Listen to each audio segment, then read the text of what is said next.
الحمد لله الحمد لله على نعمة الإيمان الحمد لله على نعمة الإسلام۔ ایک مرتبہ سیدی غوث اعظم رضی اللہ تعالیٰ عنہ اہل بغداد کی نظر سے غائب ہو گئے۔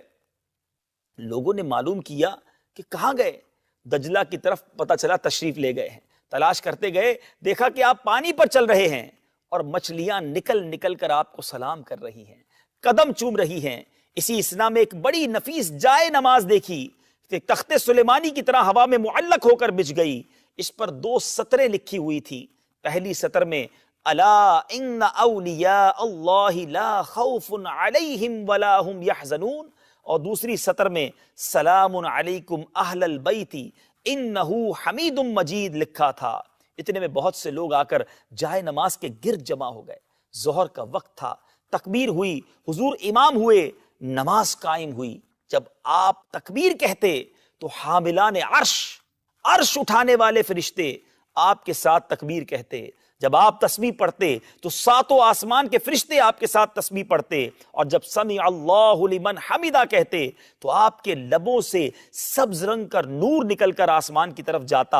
جب آپ نماز سے فارغ ہوئے تو یہ دعا کی کہ اے پروردگار، تیری درگاہ میں تیرے حبیب اور بہترین خلائق محمد صلی اللہ تعالی علیہ وسلم کو وسیلہ کر کے دعا کرتا ہوں، تو میرے مریدوں اور مریدوں کے مریدوں کی جو میری طرف منسوب ہو، روح بغیر توبہ کیے قبض نہ کرنا۔ اللہ اللہ۔ حضرت سہل بن تستری رحمت اللہ تعالی علیہ فرماتے ہیں کہ ہم نے آپ کی دعا پر فرشتوں کے بڑے گروہ کو آمین کہتے ہوئے سنا۔ جب دعا ختم ہوئی ہم نے ایک ندا سنی، اے عبد القادر خوش ہو جا کہ ہم نے تیری دعا قبول فرمائی۔ اللہ اللہ۔ کہانیاں اتنی بڑی کہانی ہے۔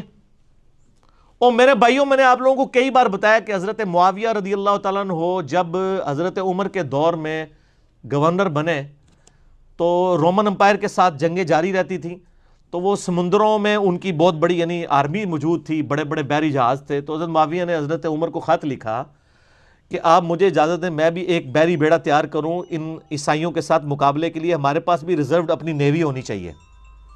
اچھا، تو حضرت عمر فاروق رضی اللہ تعالیٰ نے اپنے سینئر صحابہ کو بلا کے مشورہ کیا کہ اس طرح جو شام کی طرف ہمیں بحری بیڑے کی ریکوائرمنٹ ہے۔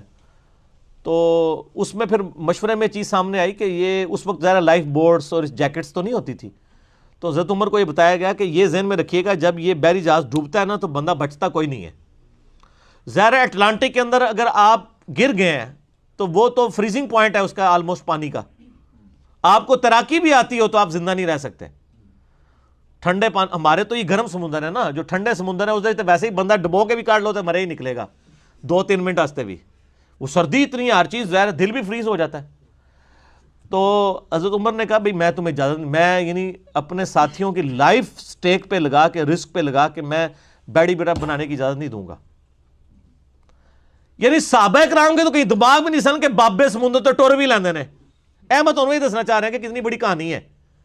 پھر حضرت عثمان کے دور میں دوبارہ سے ریکویسٹ کی گئی تو حضرت عثمان نے پھر ان کو اجازت دی اس حوالے سے کہ بحری بیڑا، پہلا بحری بیڑا پھر حضرت عثمان غنی رضی اللہ عنہ کے دور میں تیار ہوا ہے۔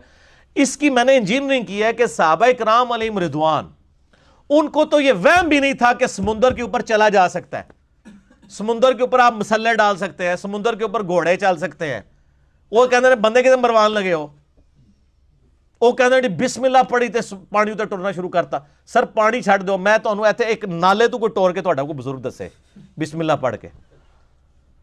بلکہ کئی بزرگوں کو تو تیراکی نہیں آتی ہوگی، ان کو تو آپ 8 فٹ پانی میں بھی ڈال دیں تو یہ زندہ نہیں باہر نکل سکتے۔ جس کو تیراکی نہ آتی ہو سر، وہ 8 فٹ پانی میں بھی ڈوب جاتا ہے، اگر اس کا 6 فٹ یا 5.5 فٹ قد ہے، اس کو مارنے کے لیے وہ بھی کافی ہے۔